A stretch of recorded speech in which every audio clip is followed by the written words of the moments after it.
Assalamualaikum, kembali lagi di Bimbel IT. Kali ini kita akan membahas mengenai konfigurasi elektron. Apa sih konfigurasi elektron itu? Konfigurasi elektron adalah gambaran persebaran elektron dalam orbital-orbital kulit elektron. Nah, dalam konfigurasi elektron itu ada yang dinamakan dengan aturan Aufbau. Apa ya aturan Aufbau itu? Yaitu pengisian elektron dimulai dari subkulit yang berenergi rendah hingga penuh, baru kemudian dilanjutkan dengan mengisi subkulit yang energinya lebih tinggi. Nah, untuk pengisian elektron pada subkulit tersebut, coba perhatikan gambar berikut. Jadi kita mengikuti arah panah yang ada di gambar ini. Nah, sekarang coba kita lihat di sini ada yang dinamakan dengan ada N sama dengan 1, N sama dengan 2, N sama dengan 3, dan seterusnya.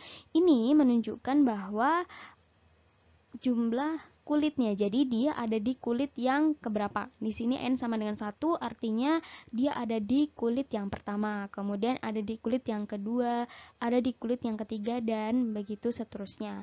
Kemudian di sini ada 1s2, 2s2, 2p6, dan seterusnya. Ini apa sih? Nah, ini yang dinamakan dengan pengisian elektron menurut aturan Aufbau. Diikuti dengan melalui arah panah yang ada di slide. Yang pertama, untuk pengisian pertama kita dapat menuliskan dengan yang pertama 1s2. Jadi kita pertama 1s2. Kemudian ada arah panah ke bawah. Dilanjutkan dengan pengisian yang kedua yaitu 2s2. 2s2 dilanjutkan dengan sebelahnya dulu 2p6, baru ada arah panah ke bawah nih ya. Ini ada arah panah ke bawah menuju ke 3s2. Setelah dari 3s2 kita menuju ke sebelahnya nih 3p6. Kita lihat ya arah panahnya 3p6, kemudian menuju ke bawah arah panahnya ke 4s2. Setelah dari 4s2 kita kemana? Ke 3D10, ke atas dulu, ke 3D10, kemudian ada panah ke bawah, ke 4P6, kemudian ke bawah lagi, ke 5S2. Jadi urutannya seperti itu. Lalu dari 5S2 kemana? Ke 4D10. 4D10 ada arah panah ke bawah, ada 5P6, kemudian ke bawah lagi 6S2. Setelah dari 6S2 ke 4F 14, betul. Nah, di sini ada arah panah ke bawah, ada 5D10, 6P6, kemudian dilanjutkan dengan 7S2. Setelah dari 7S2, kita ke 5F14. Ini arahnya ke bawah lagi, 6D10 dan selanjutnya 7P6. Gimana caranya? Kok bingung sih gitu? Kalian gak usah bingung. Di sini ada, kita tuliskan di sini urutan pengisian elektron sebagai berikut. Jadi ini bisa kalian lihat dari 1s2, 2s2, 2p6, 3s2, 3p6, dan seterusnya. Dan ini sesuai dengan arah panah yang ada di sini. Nah, oke. Setelah kita memahami urutan pengisian elektron ini, saya jelaskan dulu ya maknanya apa. Di sini kan tertulis ya ada 1s2, 2s2, 2p6. Kita coba tulis di sini 1s2.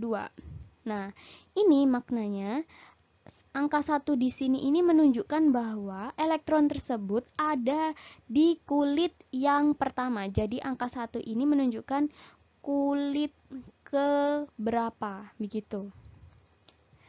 Kemudian S ini menunjukkan subkulit. Jadi S itu dinamakan dengan subkulit. Nah, subkulit ini bukan hanya S ya, tapi di sini kan ada P, ada D, ada F begitu. Jadi subkulit itu ada S, ada P, ada D, dan juga ada F. Jadi SPDF ini dinamakan dengan subkulit. Kemudian 2 di atas ini apa? 2 di atas itu termasuk jumlah elektron. Jadi jumlah elektron yang berada di kulit pertama pada subkulit S itu jumlahnya ada 2. Dan ini tergantung dengan subkulitnya. Jadi kalau subkulit S, ini perlu diingat ya, Jadi, jika pada subkulit S itu jumlah elektron maksimalnya adalah 2. Kemudian untuk subkulit P. Subkulit P ini jumlah elektronnya maksimal adalah 6. Nah, ini bisa dilihat. Di sini kan nggak ada yang namanya P7, P8, kan tidak ada. Di sini P semuanya 6. P6, P6, P6, P6, P6, dan P6. Kemudian untuk subkulit D, itu maksimal jumlahnya adalah 10. Bisa dilihat ya di sini. 10, 10, 10. Dan untuk subkulit F, jumlah maksimalnya adalah 14. Jadi, untuk subkulit S, P, D, F masing-masing memiliki jumlah maksimal untuk pengisian elektronnya. Begitu. Lalu bagaimana nih kita menghafalkan? Ini kan bingung ya, ada S, SP, SPD, F, SP. Nah, ini kalian bisa lebih mudahnya dengan ini. Ada untuk S, SP, SP, SDP, SDP, SFDP, SFDP. Jadi cara menghafalnya bisa S yang pertama, kemudian ada SP, SP, ada SP 2 kali, SP 2 kali. Kemudian ada SDP, SDP, ada SDP, SDP 2 kali. Kemudian ada SFDP, ada SFDP lagi. Jadi untuk S saja yang 1 kali, untuk yang selanjutnya, untuk yang lainnya itu 2 kali. Jadi ada S, SP, SP, SDP, SDP, ada SFDP, SFDP begitu. Dan untuk yang lainnya bisa disesuaikan, ada untuk pengisian kulitnya dan juga jumlah elektronnya. Oke, selanjutnya kita coba langsung aja deh dengan menggunakan contoh soal ya. Di sini saya misalkan mempunyai unsur oksigen dengan jumlah elektronnya itu 8. Coba kita isi atau kita tulis konfigurasi elektron dari unsur oksigen ini menggunakan aturan Aufbau. Bagaimana ya? Nah, oke. Di sini kan dia total jumlah elektronnya itu ada 8. Kita coba isi dulu yang pertama. Ini ya, yang pertama kan 1s2. 1s2 kita tulis di sini. 1s2. Oke. Dari 1s2 selanjutnya yaitu 2s2, betul? Ini ada urutannya 1s2, 2s2. 2s2. Nah, selanjutnya dari 2s2 bisa lanjut ke 2p6, tapi jangan ditulis dulu. Kita lihat yang diminta adalah jumlah elektronnya 8. Nah, kalau kita tulis 2p6 di sini misalkan 2p6, nanti kita coba jumlahkan dulu elektronnya. Ini kan yang atas tadi disebut dengan jumlah elektron. Kalau kita jumlah di sini elektronnya menjadi 10. Nah, padahal pada unsur oksigen itu hanya 8. Maka ini tidak boleh ditulis ya. Berarti untuk konfigurasi elektron menurut aturan Aufbau bukan seperti ini. Tetapi kita bisa tulis 1s2, 2s2, kemudian di sini 2p4. Mengapa 4? Supaya jumlahnya menjadi 8. Yang penting pada subkulit P ini tidak melebihi jumlah maksimum dari elektron yaitu 6. Jadi kan 4 kan masih di bawah 6. Jadi masih diperbolehkan begitu. Jadi ini yang benar. 1s2, 2s2, 2p4. Begitu. Kemudian kita lanjutkan untuk penentuan periode dan golongan unsur. Nah, tadi kan kita sudah mengetahui bagaimana cara pengisian elektron menurut aturan Aufbau. Sekarang kita coba pelajari atau kita simak dulu penentuan periode dan golongan unsur. Jadi, jika yang terakhir itu pada subkulit S, maka golongan unsur yang sesuai dengan jumlah elektron pada subkulit S. Jadi dia masuk ke golongan yang A. Kemudian jika yang terakhir itu subkulit P, maka golongan unsurnya berdasarkan jumlah elektron pada subkulit S ditambah dengan P. Jadi untuk golongannya dijumlahkan antara elektron yang ada di subkulit S dan juga P. Dan dia masuk ke golongan A.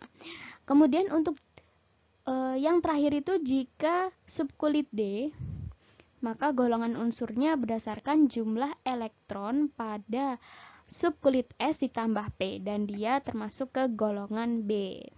Nah, di sini ada aturan baru. Kalau dia subkulit S ditambah subkulit D, jumlah elektronnya itu jumlahnya 8, 9, atau 10, maka dia langsung masuk ke dalam golongan 8B.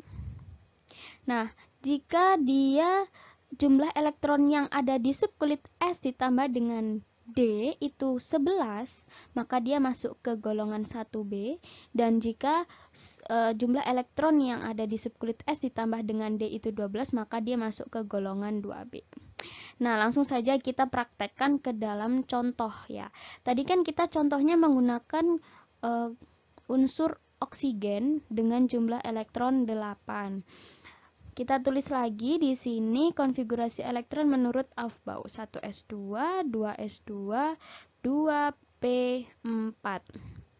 Nah, coba kita tentukan di sini untuk periode dan golongannya. Di sini untuk periode ini kita bisa melihat dari kulit yang terluar. Di sini kulit yang terluar kan 2 ya, berarti dia ada di kulit terluar yang kedua. Berarti di sini periodenya ditulis 2. Kita bisa lihat yang kulit terluarnya. Kemudian untuk golongan kita lihat berdasarkan aturan yang di atas ini. Yang terakhir kan ada subkulit S dan juga subkulit P. Nah, maka yang terakhir itu juga P. Maka untuk golongannya kita lihat jumlah elektron yang ada di subkulit S ditambah dengan P. Yang ada di subkulit S ditambah dengan P ini kan ada 2 ditambah dengan 4, begitu ya. Jadi ada totalnya ada 6. Ingat kalau golongan itu ditulisnya menggunakan angka Romawi, jadi 6. Nah, di sini 6. 6A atau B? Nah, kita lihat di sini yang terakhir kan P ya. P, maka dia masuk ke golongan A. Jadi di sini golongannya adalah 6A gitu. Sekian dari kami, mohon maaf bila ada salah kata. Jika masih ada yang dibingungkan, bisa komen di bawah ya. Jangan lupa like, share, subscribe untuk mendukung channel ini. Semoga bermanfaat. Wassalamualaikum warahmatullahi wabarakatuh.